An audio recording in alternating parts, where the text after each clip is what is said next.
Радвам се, че мога да участвам в това хваление. Името му е чудесно. Какво значи това? Неговото име е Исус и даже Христос.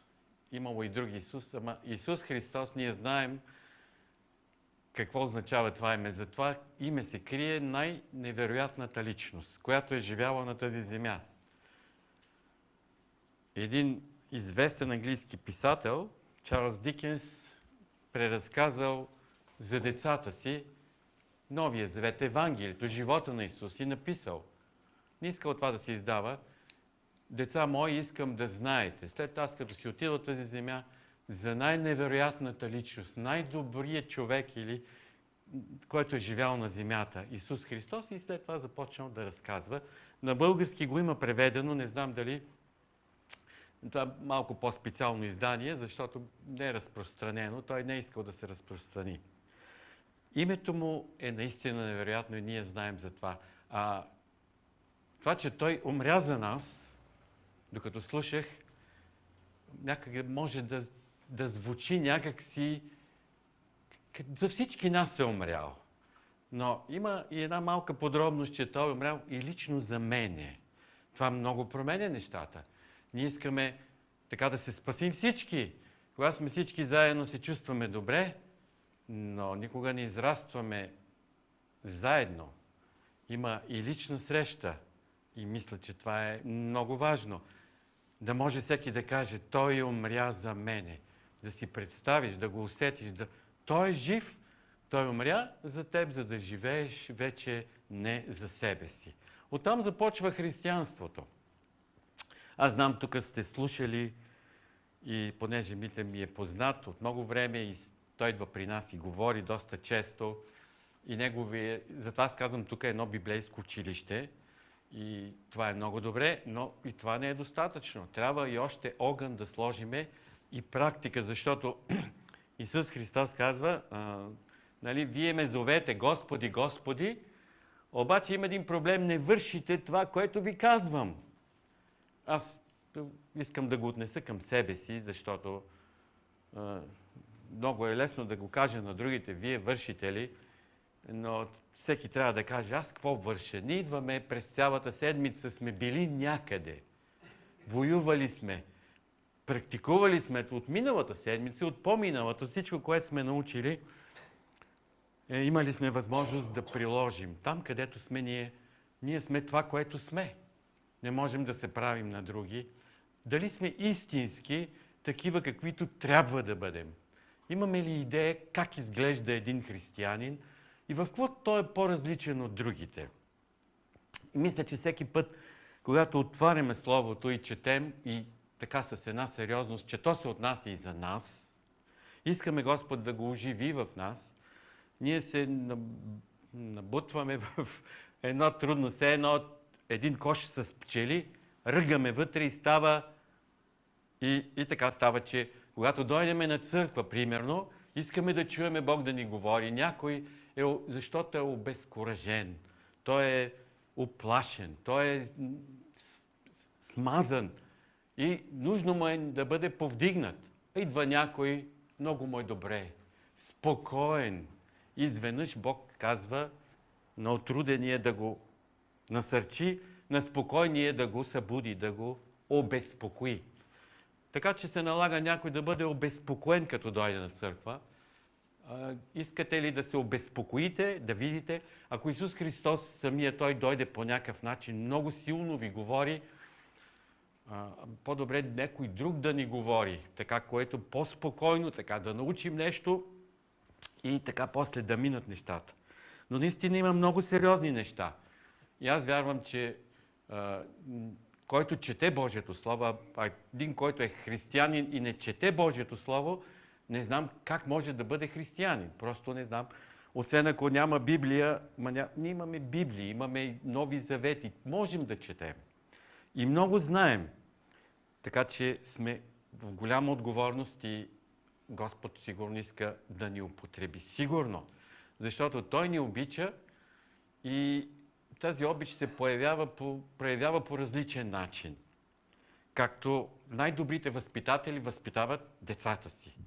Ние имаме възпитател, имаме такъв, който ни дресира, който ни учи, който ни дисциплинира. Ако трябва, каза родителите, не трябва да бият децата. А Господ трябва ли да ни набие някой път, защото ние сме като децата. Като повярва човек е младенец. Почва да расте, като слуша, повече знае, повече и в един момент си мисли, че много знае, обаче се оказва, че нищо не знае. Колкото повече знае, си казва, още колко не знам, нали? И знаете, този, който е казал, че аз знам, че нищо не знам, а другите и това не знаят. Така че, това е по тези земи. Сократ ли беше? И наистина, ние като християни има опасност, обаче Господ милостив, така да останем съзнание и заедно с това да бъдем сковани от страх. Да не вършим това, което трябва да извършим. А то си изисква вяра. И вярата ни е винаги подложена на изпитание, когато трябва да послушаме нещо, да го приложим. Днеска чух това или Бог ни е напомнил нещо, което го знаем. Ние много неща знаем, повечето. Аз тук съм убеден, че повечето знаете толкова много, че може да станете учители всичките, да учите още всеки един да почне църква и да преподава. Защото какво са знаели първите? И някои благовестители почват, те не са прочели още Библията и проповядват това, което знаят. Исус Христос умрял за тях и това е, Той прави промяна в човека, чрез Него ние познаваме Бога и така нататък. Така че ние имаме уникалната възможност да се получаваме от Словото, да се насърчаваме и да знаем, че Бог иска да спасява. Бог иска да спаси повече македонци, да отидат в църква и да отидат да населят небето. Да има повече българи, да има от всеки повече. Бог изобщо не казва той какъв е, не искам да го спася, защото той е еди какъв си. Защото някой не ни харесва, може и да не искаме да се спаси. Само ние да се спасим, пък другите да се оправят. Но имам на сърце да ви споделя така за един добър пастир. Вашия пастир го няма и си казвам, ще говоря за добрия пастир. Добър пастир ли е Митей Гошев? Предполагам, че няма да кажете лошо за него. Но по-важното е ние какви овци сме. Аз каква овца съм и си казвам някой, защо па да съм овца? Овца обидно ли е? Но Божието Слово, като прочитаме, толкова много говори за овчар и за овце. Израелският народ е приличен на едно стадо овце. И спомням си, тук някой разказа, бях в чужбина, една българка продаваше шоколади, разни сладки неща и дойде един, който не иска от тези неща, дето ги продава на масата, отвътре да му донесе. Тя се ядосва. Защо, казва, иска? Не от тези, а отвътре. Да му дам и всеки път и много била така развълнувана, че е ядосана отвътре. Как не ме разкарва и претенции иска, каквото той иска. И този, който ми каза примера, вика, той е вярващ и казал, може, вика, сестра, тя била също вярваща. Ти вика, отвънка може да се стопили шоколадите, да иска отвътре ще му дадеш, защо да не му дадеш? Той вика, да не ми има мене за овца. И той каза, ами ти, вика, каква си? Да не си коза. И тя се замислила и след това от следващата пак човека, когато го срещнала, тя му се извинила и така нещата някакси, тя се усетила, че нещо прави не добре. Ама трябвало някой да й подскаже. Така че от ежедневието ние се сблъскваме с различни неща. Знаете 23-я псалом? Там пише за добрия пастир и Давид слага себе си на мястото на овца. А Господа и неговия Господ е пастира. И той, понеже е бил добър овчар и е знаел, практикувал е това нещо и има така, получил това вдъхновение и разбиране и това сравнение направил, метафората, колко хубаво нещо е да има една овца, да има добър пастир, грижовен. Даже думата добър е такъв, който е сериозен, който е красив, който може да се преведе по различен начин. Така че всички знаете Евангелието от Йоанна, 10 глава, Христос казва: аз съм добрият пастир. Аз съм добрият пастир. А Давид е неговия син, той каза: Господ е моя пастир. И това е така интересно, как бихме могли да напишем подобно нещо, ако то не ни е някакси отвътре дошло. И пък да остане за нас да го четем след толкова време. Това сигурно се е пеело. Вие пеете ли 23-ти псалом? Или няма тук? Хубаво пеете. Мене ми харесва. Тук има всички да запеете и да може да пеем Евангелието и да го живеем заедно с това. И както след Христос, той като дойде беше едно голямо предизвикателство. Много хора вървяха, но си навлече и много, много неприятели. Така че бъдете готови Бог да ви запалва и заедно с това да идват много още хора, да идват да слушат и тук да няма место вече. И пък някой да почне да ви се ядосва, защото толкова печелите хората тук. И това винаги така върви, ръка за ръка. Но Господ работи и ни подготвя. Аз вярвам всеки един и ще ни подготвя до кога? Докато сме живи. Все ще ни подготвя и ни дава възможност, защото Той е жив и ние живеем чрез Него. Това означава какво? Христос каза: аз не съм от този свят. И те не са от този свят. И вие не сте от този свят, ако сте Христови. Какви сте тогава? Извънземни, нали? И ето какво казва 23-я псалом. Аз ще го прочита на български. Вие го знаете на Исус. Някой може ли да го каже 23-ти псалом на Исус? Кой иска? Да го каже на Исус. Аз да го чуя как звучи на македонски. Ако иска. Ако не, аз ще го... Да, може да го прочете. 23-ти псалом. Господ е моят пастир, нищо неке ми не достига. На зелени ливади ме успокоюва, край тивки води ми поведува. Душата ми я заживува, по пътеките на праведността ме води, заради името свое. Па и низ долината на смъртната темнина додам, от злото нема да се плашам, защо ти си со мене. Твоята палка и твоята тояга се спокойство мое. Приготвяш пред мене трпеза да стои, пред очите на душманите мои. Миром излеваш врз главата, а моята чаша се прелева. Да, добрина и љубов ќе ме следат ни сите дни на мојот живот и јас ќе живеам во домот Господов во веки веков. Амин. Един от известните проповедници каза, че всяка сутрин си четял, аз не знам, много странно беше, четял и размишлявал върху този псалом 23. Има и други неща свързани с него. На едно пенсионерско събиране наскоро някой предложи аз мисля, че аз предложих за 23-ти псалом, да разгледаме 23-ти псалом. Дали ще намерим нещо ново, нещо ще открием. И бях забравил на следващия петък. Една сестра вика: цяла седмица четох 23-ти псалом, нищо ново не можах да видим там. Не може да знаем, а не можава. Тя е честна. И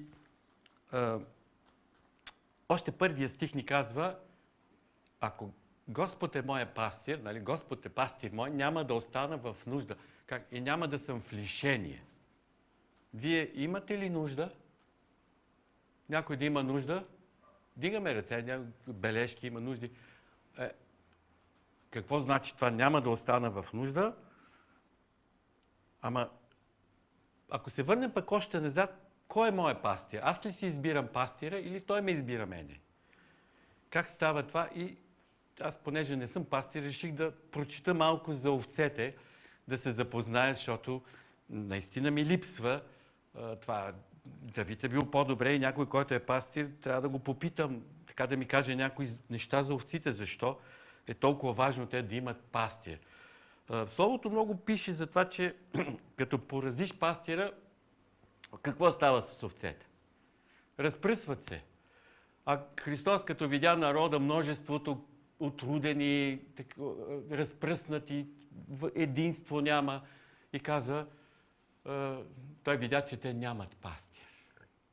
Един народ, който няма пастир, все едно няма водачи, няма пастира, е много важен за овцете. Овцете са такива животни, че без пастир няма да могат да се оправят. Няма да могат да оживеят. Просто на никъде. И този факт може да го свържем много лесно с нашето духовно състояние. Ние се нуждаем да имаме пастир. Имаме право да изберем пастира си и ако знаем, че той е добрия пастир, това ще ни успокои. Нуждите няма да останем в нуждите си. Той се грижи, добрият пастир се грижи за нас и макар, че може да изглежда не се грижи, защото има моменти, в които има проблеми, всички, и достатъчно е само да видим новините какво казват, колко зло има около нас. Ако попаднем така за малко по-дълго време и слушаме само зло, някой казва, леле, няма да слушам новини. Страх ме, обърквам се, не искам да слушам. И до някъде, може би е по-добре да не слушаме лоши неща. Да чуеме някой друг, нещо друго. Нещо, което Бог ни казва, или някаква утеха, или някакво насърчение. И така, има зло около нас, има нужди, най-различни нужди. Ние всички имаме нужди, някои от тях, само аз си знам моите нужди, вие си знаете вашите нужди, те не са едни и същи. И само Бог може би знае на всички нуждите, повече отколкото ние си ги знаем. Ние се нуждаем от Бога, нуждаем се от това да бъдем близо до Него и да го познаваме повече. Това е нашата основна нужда. И затова не трябва да оставаме без работа, каквато и друга работа да има, но нашата основна работа е да комуникираме с Бога. Той не се вижда, но той е бил дух. И тук имало и в нас дух. Имате ли дух? Къде ви е духа? И с този дух се свързваме и Бог ни говори. Как ни говори Бог? Както аз сега ви говоря, не, направо той ви казва нещо и вие го разбирате. Няма нито дума може да чуете, нито нищо. Както разхождате се сега, колко е красиво навън. И идва ми една така, кой го е направил това нещо? Аз като художник малко така гледам и тези цветя, и тези цветове и викам, Боже, и всичко това е случайно. Каква случайност? Колко случайности? И аз съм случайен, и вие сте случайни. Всичко случайности. Как хората живеят без Бога, понякога не мога да си обясна. Но факт е, че живеят. Понякога и ние, вярващите, живеем без вяра. Защото такива същества сме, несъвършени и почваме да гледаме някои неща, филмираме се и забравяме всичко наоколо и Бога го забравяме. Но Той никога не ни забравя. Той никога няма да ни забрави, защото Той е добрия пастир, който даде живота си за нас. Цената, която Той ни дава, е много по-голяма, отколкото ние може да си представим, отколкото ние даваме на себе си, отколкото ние даваме на другите. Достатъчно е да помним, че Той иска да спасат всички. И най-малките. За Него няма такова. Той не му харесва, оня не му харесва. Нашата гледна точка трябва да се промени. И така няма да остана в нужда, защото Той се грижи за нас. Няма да остана в нужда, няма да съм в лишение. На зелени пасища ме успокоява, при тихи води ме завежда. Забелязваме първото нещо, че ако знаем овците, най-важното за тях е да имат какво да хапнат. Ако няма храна, овцата тя е неспокойна, вече има проблем. И затова, понеже пък тя не вижда много добре и овците имат стадно чувство, като тръгнат, върват все по едно. Едната следва другата, когато гръмне нещо, па всички бегат и не знаят какво става. Това може би да си го пренесете в духовен смисъл, като вярващи, какво става, когато не сме наясно какво става. Или е тъмно, или страшно и овцете те една след друга и казват, че опасат тревата, дето стоят там и няма да се сетят и ще изсъхне и ще умрат направо. Никой не се сеща да отиде където има зелена храна да яде. И тогава овчара се грижи тя да има, нали, храна. От друга страна, за овцете научих и това, че ако се охранат много или повече вълна имат и станат така, може да е хубава овца, обаче ако се обърне по гръб, падне по гръб, не може да се изправи. И се задушава, паника изпада. Нали, котка не пада по гръб, ама овца падне ли по гръб, край с нея. Аз не съм това. И може да умре, ако овчара не е забележи да я обърне, овцата отиде. Тя край с нея. Сега, вярваш човек, ако падне по гръб, вие не отивате много далече да сравнявате, нали? Но това е с овцете. С други думи и други неща има, така че овцете се нуждаят от това да са спокойни. Ако една е неспокойна, почват и другите да са спокойни. И има неща, които ни обезпокояват. И един овчар знае колко е трудно да се грижиш за овцете да са овцете да са добре, да са защитени, да са спокойни, да им е добре. И в това отношение пастирската работа сигурно не е за завиждане. Аз викаш, ще стана пастир. Добре си поискал. Знаеш ли за какво искаш? Изобщо не знаеш. Така че да си пастир, това е денонощна грижа, това е грижа за душите, да осигуриш храна. Как се осигурява хубава храна? Не е много лесно. Трябва пастира да търси места, да знае къде има хубава храна, примерно. И това е сериозна отговорна работа. И освен това, казва, при тихи води ме завежда. Сега, овцата трябва, като яде, трябва да пие вода, нали? И ние като хора също искаме да пинем нещо, като ядем солено особено. И ако няма вода, леле. Затова пък жаждата е другото нещо, което жаждата, Бог се грижи за нашата жажда. Той ни създава духовна жажда. И вие знаете Давид как е писал 42, 63 псалом. Жадна е душата ми за Бога. Както еленът пъхти за водните потоци. Жажда. И си казвам понякога колко ми е жадна душата за Бога. Не е много жадна. На моменти има дано Господ да бъде милостив. Обикновено трудните моменти, когато нещо не е много така пред нас перспективно, почваме да жадуваме Бог да ни помогне, да ни покаже какво ние трябва да направим. И това обикновено са моментите, когато сме насаме. Няма кой да ни помогне. И вие виждате, в Словото може да видим колко трудни моменти преживяват Божиите люди, когато са сами и какви уроци учат. Това е наистина сериозно. Яков, примерно, бяга от брат си, ще го убие. После отива при Лаван. Лаван, какво става с Лаван? Там той го постоянно лъже, има интриги. Той бяга. По пътя го достига Лаван, който ти взе си тук всичко, мене ми остави и дъщерите ми взе, ами сега. И обаче нищо не му направи. И когато остана насаме, знаеме тази история, се бореше с Бога. Сам. Няма никой. И ангела, с който се бореше, го нарани и каза, няма да те пусна, докато не ме благословиш. Тези моменти са силни, трудни, но всеки един, може би, ще трябва да ги преживее по някакъв начин, за да може да израсне.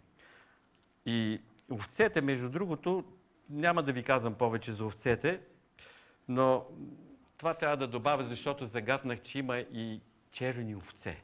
Как казвате на някоя овца, дето не слуша? Такава, църна овца. И хубава овца и какво... Значи, тая овца, вика, имаше една овца, един овчар разправя, къде са всички овце, вика, тя се мушне през оградата и отива към морето някъде там, ама вика, лошо е, че и малките след нея някой път повлече. Ама и други тръгват след нея. И вика, какво, пак я връщам аз, след не мине много време, пак същото. Колко пъти? И накрая вика овчара, ми такива, какво ги прави? Вика, заколвам и изяждам овцата. И понеже мислиме по духовен път, олеле, какво значи това, как да прилагам това слово, нали? Заковаме овцата, изяждаме и става спокойствие, стадото има мир. Така че работата е сериозна. Овцата да не бъдеме, може би затова овце, които си казват, не искам стадото, тук ми мерише. Те всичките заедно, аз съм по-умна овца, отивам там, отивам на друго место, търсим други неща и накрая, айде, овцата отиде. Сега, казва така, Давид, така въодушевен, каза, и в долината, че ме води през прави пътеки заради името си. И в долината на мрачната сянка, ако ходя, няма да се оплаша от зло, защото ти си с мен. Наистина, овчарите е трябвало да водят овцете и понеже аз не съм имал, значи това е както и в Израел, да изкачиш овцете нагоре към планината през лятото и после пък да ги върнеш надолу през зимата. Това е доста пътуване. И те през това време имат нали, различни преходи, понякога са много трудни. Водителството в живота ни е изключително важно. Ние се нуждаем от Божията помощ, когато преминаваме в различни периоди от живота си и в различни преживявания. Ето, добрият овчар води овцата, той ги води и неминуемо ще трябва сигурно да минем през долината на мрачна сянка. Това са някакви тъмни дерета, нещо, което не знаеш какво става с тебе. Не знаеш защо не се оправят нещата. Минава време. Друго е, когато е слънчево, когато виждаш пътеката, а някой път не виждаш никой. Казваш, Господи, къде си? Защо? Какво ще стане с мене? И това е сериозно и няма да ни се размине сигурно. Защото Бог ни обича, няма да ни се размине. И ние трябва да научим урока, че Той не ни е оставил в тъмното. Той не е далече от нас, нищо, че не го види. Той не е далече от тебе, Той не е далечен от никой. Но ти викаш, умираме. Както в лодката, Исус е в лодката и спи. Що спиш, Господи? Бутат го. Ние потъваме. Потъваме. Какво да правиме? Не те е грижа тебе. О, маловерци! Това се отнася за мене. Не знам за вас дали се отнася. Но когато действително се намираш в трудна обстановка, да знаеш, че Той е с тебе. Че това ще излезне. Затова се крие благословение. Боже, дай ми смелост да издържа. Да направя тая крачка, да продължа да върва, да продължа да те следвам. Бог да ни благославя в това, да знаем, че Той ни води. Да търсим това водителство. Давид, ако изучавате живота му, ще видите колко пъти той се допитва до Бога и когато намираше това водителство, той побеждаваше. По един чуден начин. А някъде не се допитваше. Имаше по-големи проблеми. Сега трудно е да си отговоря кога да се допитвам и кога да не се допитвам. Трябва ли винаги да се допитвам за всичко? А може би това е едно приучаване, че защото Бог е в тебе и Той те учи. Ти просто си разговаряш, ти знаеш. Той ти каза, няма нужда да специално да го питаш. Ти вече го знаеш какво трябва да направиш. И това ти дава увереност, това ти дава спокойствие. Това ти помага. Така, добрият овчар иска ние да сме спокойни. Живеем в свят, който е изключително напрегнат. И все повече хора се чудат какво да правят, но ние не трябва да се оставим да бъдем победени от духа в този свят. Злото, омразата постоянно ни предизвикват. И как ние да светим, как да обичаме неприятелите, как да побеждаваме злото с доброто. Самия Христос казва, аз ви изпращам като овце между вълци. Така бъдете разумни, като змиите и незлобливи, като гълъбите. Сега, аз не знам, ако го чуе някой човек това нещо и си обича да си смята нещата, айде бе. Исус ме праща, като аз съм овца и между вълците. Край с мен е свършено, ще ме изядат вълците. Страшно е. Самата мисъл, начина по който го сравнява Христос, но Но той казва какви да бъдем. И аз се питам, такъв ли съм? Незлоблив. Да побеждавам, защото апостол Павел каза в послание към римляните, не оставяй да те побеждава злото, ти побеждавай злото чрез доброто. Спомните ли си кой получи подобно в самото начало? Първият убиец. Каза, защо си се разсърдил и лицето ти така изглежда не е добре. Ако правиш добро, нали, ще бъде прието, но ако правиш зло, греха, ще те арестува и ще станеш да извършиш лошо. И ето, това е много силно, това важи и за нас. Ние, ако не владеем себе си, ако не побеждаваме злото в този свят, по какво се отличаваме от другите хора? По външния вид много слабо може. Не е това достатъчно, но казва да бъдем разумни. Как се проявява разумни като змиите? Какво сравнение? И незлобливи като гълъбите. Агнетата злобливи ли са? Овцете аз нямам идея, но виж, козите са малко по-луди.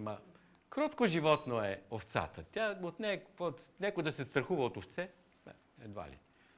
Обаче от други Божи животни по-страшни са. Но змията разумна, пък незлобливи. Сега християнина до някъде може да се да се сложи в тая картина. Какъв е той? Как побеждавам аз злото? И защо път трябва да го побеждавам? Я да съм спокоен. Други да го побеждават. Винаги мога да си намеря оправдания. Колкото повече познавам Словото, мога да се измъкна и някой друг да го направи. Ще си намеря оправдание в това. Аз вярвам, че аз се виждам като голям специалист. Обаче веднага се вижда какво решение съм взел. И когато видиш един човек и разговаря с него, той почва да ти се оплаква, недоволен от той е недоволен, от това недоволен, от пастира недоволен, от президента недоволен. Те са всички крадци, те са мошенници, И такъв човек, той е взел решение, той не е взел решение да побеждава злото чрез доброто. Нищо добро не следва от това. Бог да ни помогне да внимаваме с кого говорим и какво говорим. И когато това недоволство се почне така да се проявява в нас, да се спрем поне на време и да кажем: милост, Господи, пътя не е добър, по който съм тръгнал. И така, добавя още: твоят жезъл и твоята тояга, те ме утешават. Тук всички сте добри да разберете какво е жезъла и какво е тоягата за овцата, и тя се утешава от тях. Аз тояга като чуя, значи бой има. Ама изглежда не е бой, защото този жезъл, така Давид, понеже е споменал това нещо, изглежда, че жезъла по-скоро две неща споменате, това е един символ на авторитет, на власт. Нали, жезъла, Ароновия жезъл, или там Моисей взе жезъла, с него правеше. Докато тоягата, тя е така, има една завъртулка и с нея овчара може да дръпне овцата, ако някъде се е закачила в храст, или крака да я върне назад, да извади, или ако върви в някаква опасна зона, да я притиска с гегата, и тогава тя е спокойна, тя получава спокойствие. Така и Бог ни дава достатъчно основание да и вярваме в Неговия авторитет. Той е силен да ни запази, той е жезъл, той има цялата власт. Ние казваме: има. Ма докато преминем този страх, ако имаме повече опитности, тогава може и да бъдем по-смели. Апостол Павел, примерно в живота му, четем Деяния на апостолите, в колко ситуации е паднал и какви трудности е преживял, си казвам: леле, този човек, каква връзка е имал с Бога, той направо как ги е преживял, сигурно се усъвършенствал, колко бури, колко трудности е преживял, и корабокрушения, и какво ли не. Но може, щом той може, с Бога и ние можем. Той ще ни даде сила, Неговият жезъл, авторитета на Неговото Слово в нас и Неговата грижа. Той дисциплина ще ни води и ще имаме в себе си, в този свят, утеха. И така казва: приготвяш пред мен трапеза в присъствието на неприятелите ми, помазал си с миро главата ми, чашата ми се прелива. Наистина, благост и милост ще ме следват през всичките дни на живота ми. Тук вече трапезата не е за всеки. Значи трапеза ще ядат само тези, които на Господ им даде. А другите, дето са нечестивите, за тях няма трапеза. А какво ли значи трапеза в присъствието на неприятелите ви? Давид какво искал да каже и как аз да го разбирам? Докато четете Словото, сигурно винаги си задавате някакви такива въпроси, защото или превода проверявате, или не може ли малко по-така да е. И някъде не разбираме, ама друг път ще го разберем. Но примерно за храна, защото Словото тълкува със Словото, в израелтяните като напускаха, там и трябваше да завладеят земите на тези, които Бог беше ги осъдил. Исус Навиев, дали си спомняте, някой да си спомня, че трудностите, те са вика храна за нас. Нашите противници, врагове, те са вика храна за нас. Трудности, ако има, това ние се храним и ставаме по-силни. Сравнено с храна. И тук присъствието на неприятелите. Има радост, има нещо, което Бог прави, може това се преживява. Това е нещо невероятно. Противниците, гладни ти се храниш, ти си по-добре от тях, защото не си следвал своите пътища да ходиш където ти си искаш, а защото си следвал добрия овчар, доверил си се на него, имал си пълно доверие в него. И резултатите не закъсняват. Ама докато дойдат тия резултати, ще издържим ли? Бог да ни помогне да издържим. Бог е верен, никого не е излъгал. И Давид е имал тази привилегия. Той е вярвал, много трудности той е преминал. Той казва, че мирото, помазал си с миро главата ми, чашата или сърцето ми, най-просто казано се прилива. Божието помазание е за тебе и за мене. И то е нещо реално. Като Бог те помаже, ти го усещаш, не се чудиш, помазан ли съм, не съм ли помазан. Ти просто, Давид, когато е преживял това нещо, той се е радвал. Той просто се е радвал в момента. И Бог иска и ние да се радваме. Той иска и нас да ни помазва, защото има достатъчно масло за всички. И казва, продължава с тази вяра, Давид казва: благост и милост ще ме следват през всичките дни на живота ми. През всичките дни. Не на половината, не 3/4, не 99. Божиите милости, забелязвали ли сте, когато четете псалмите, Давид, той някъде изпитаме, Боже, че няма в мене лоши намерения, и въпреки това каза винаги: бъди милостив към мене. Давид много често говори за Божията милост. Ние сме всички недостатъчни и колко трябва да ценим, че Бог е милостив. Ако не беше милостив, нямаше да ни има. Но Той е милостив и ден след ден. Помага ни, насърчава ни, работи, не се отказва от нас. Да бъде благословен този Господ през всичките дни на живота ти. Можеш да бъдеш сигурен, че Той ще те благославя. И накрая казва: аз ще живея завинаги в дома Господен. Какво значи па това завинаги? Тук вече отиваме при Исус Христос, който ни подари вечен живот. За домашно вие ще четете Йоанна 10 глава, само там, като отворя, ще ви прочита съвсем малко. Една притча каза за добрия овчар. И истина ви казвам, Исус в 10 глава на Йоанна, Евангелието, който не влиза през вратата на кошарата, на овцете, или тук, а прескача от другаде, той е крадец и разбойник. А който влиза през вратата е овчар на овците. Пазачът или тук слугата отваря и овцете слушат гласа му. И вика своите овце по име и ги извежда. Като е извел всички свои, той върви пред тях и овцете го следват, защото познават гласа му. А след чужд човек няма да вървят. Но ще побегнат от него, защото не познават гласа на чужденците. Така пише. Това казва Исус, тази притча, на кого? Дали винаги ние така, като Знаеме, че той не е казва на кой да е. И това каза след като слепородения получи, очите му се отвориха. И това така обърка хората. Там и те, които го гледат, и фарисеите, духовните водачи, казват: как бе, как ти се отвориха очите? Кой ти ги отвори? Бе, не, как Исус ми ги отвори.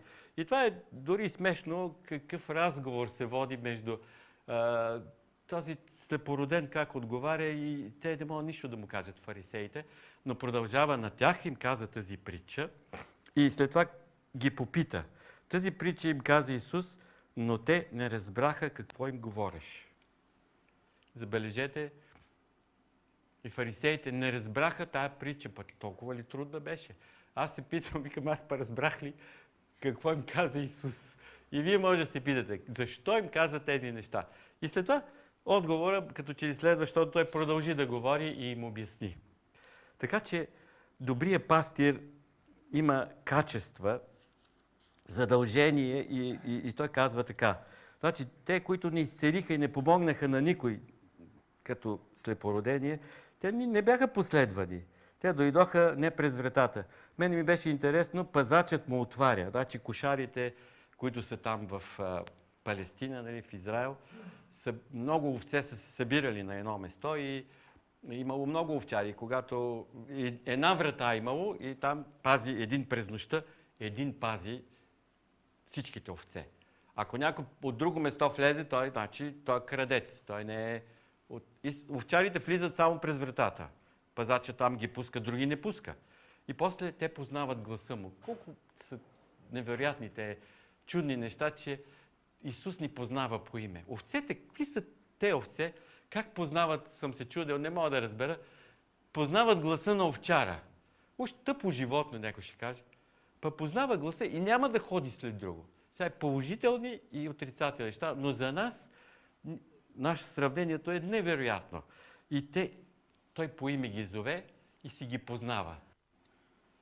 Представете ли си, аз от овцете не разбирам, а гледах един овчар, който отиде в Гърция, там гледа овце в едно предаване и той нищо друго не го интересува. Само с овцете, като спечели пари, там му дават 800 евро и отива и има много, 4 деца или колко, и в България там, той в Гърция отива наблизо и дава парите за жената, за децата, обича ги там, докато те не са с него, нали? Така работи доста време. И го разпитват и казват: какво правиш друго? На плаж не е ходил никога, не знае какво е плаж, не го интересува нищо. Има един телефон му подарили, той си пише с някой, и поканва някой друг да стане като овчар, като него, да изкара пари, ако има нужда. И каза тук: ами вика те овцете, вика, са ми достатъчни. Ето тая, вика, тук тя съм е кръстил на името на жената. Защото, вика, се ходи с мене, вика, много е добричка, се бута у мене. И тази, вика, еди каква си, тази еди каква си. И той, овцете си ги, за него са като деца. Колко овце има, не знам, но много от тях ги познава. Познава ги. Ако е друг овчар, може изобщо да не ги познава. Защото има и лоши овчари, аз за тях не говоря, но ние може да си изберем добри овчар. Той ни познава всичките по име и ни призовава. И казва, ги вика по име и ги изпраща. Като учениците, както изпращам ви, като овце между вълци, обаче аз съм с вас. И ще видите как ще се прослава във вашия живот. А ние трепериме, казва, леле, вълците. Страшно е. Обаче добрият овчар е с нас. Той каза, добрият овчар и той ще даде живота си. И той го даде. Добрият овчар даде живота си заради нас. И затова ние му пеем. И трябва да не спираме да му пеем. И това ни прави, ние сме неспособни. Ние, както Израел, не може да излезнем от робството. Аз така си направих една връзка. Викам, Израел робуваше в Египет. Знаете това? Това всеки го знае. И трябваше някой да ги изкара от робството. Те няма кой да ги изкара. Бог подбуди един човек и той отиде и им каза, вие пъшкате, обаче аз ще ви изкарам от това робство. И какво стана? Отиде Мойсей, той не искаше да отиде, защото това е вече друга работа. Но с брат му така стана, че отиде и като каза, всички се зарадваха. И какво стана? Робството стана още по-тежко. Сега да видим. И още повече недоволство. И накрая вече продължиха нещата, излезоха, минаха през Червеното море и първият случай, в който така трудно се яви, водата, където отидоха, горчи. Не могат да пият вода.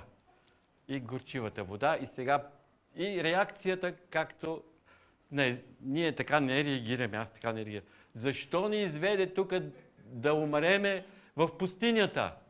Там в Египет, вика, си имаше казаните, ядене, а сега тук да умреме, за това ли? Да умреме в пустинята, вместо да умреме в Египет, нали? Това е разликата. Сега, какво неразбиране? Те мислят, че Бог иска да ги убие все едно. Къде е Бог? Не го познават. И ние минаваме през пустинята. И в тази пустиня си има определени изисквания. И Бог, вярвам, че затова пък Той знае как да ни заведе и да стигнем до там.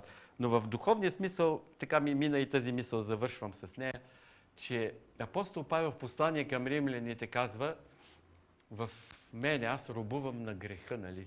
Греха в мене. И той е много силен такъв диктатор. Греха не ме пуска. Имам желание да правим добро, обаче злото отива по-напред. И окая наш човек. Кой ще ме избави от това тяло? От плътския живот. Как ще стане духовен? И казва, има избавление. Нали? Знаеме го. Това е за тебе и за мене. Това е, значи има избавление. Ние можем да станем духовни. Обаче трябва да търсим. Трябва да се стремим към това. И в това Господ да ни благослови. Имаме добър овчар. Бог да благослови Исус Христос и тези, които са Негови подовчари, помощници. И имате си и тук овчар. Благодарете на Бога, молете се, да има мир и да има така едно израстване и много хора още да дойдат и да чуят и да не ви е страх от това, което ще ви каже Господ да направите след това. И молете се за мен и мен да не ме е страх. Това, което Бог иска от мене, да го направя, защото трябва да очакваме. Бог е жив и Той прави някои неща, дето до сега не ги е направил. Аз си мисля, че повече няма да ме кара да правя такива неща. Аз съм стар, като Моисей.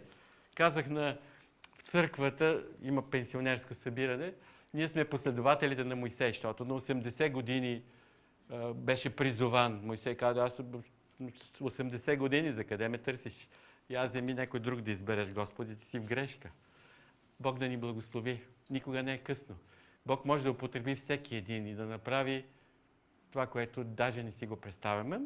Единственото условие е да стоим пред Него и да бъдем искрени, да бъдем честни. Мене ме страх, Господи. Или това не мога да го направя, ама той каза, аз знам какво можеш да направиш. Бог да ви благослови и да ви помага да стоите и да бъдете за Него една светлина, добри овци, добър пастир за тая област, където ви е поставил. Не сте случайно тук. Амин.